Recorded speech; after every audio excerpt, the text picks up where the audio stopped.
My name is Cory Huot, pharmacy manager here at Meridian Park Hospital. We are in obviously a changing environment in healthcare.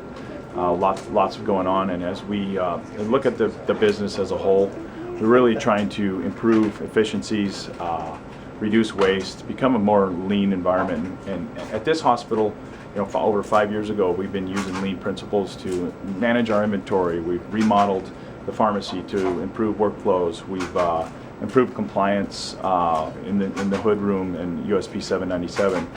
We're also implementing some repackaging technology to in-house instead of outsourcing bulk medicines that need to be repackaged. We're bringing that in-house because we can improve quality and efficiencies and actually improve patient safety by doing that.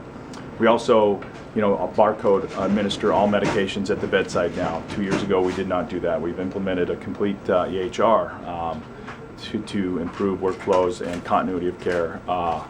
Lots of things going on, obviously, in our industry. It's always changing, but we look forward to the future.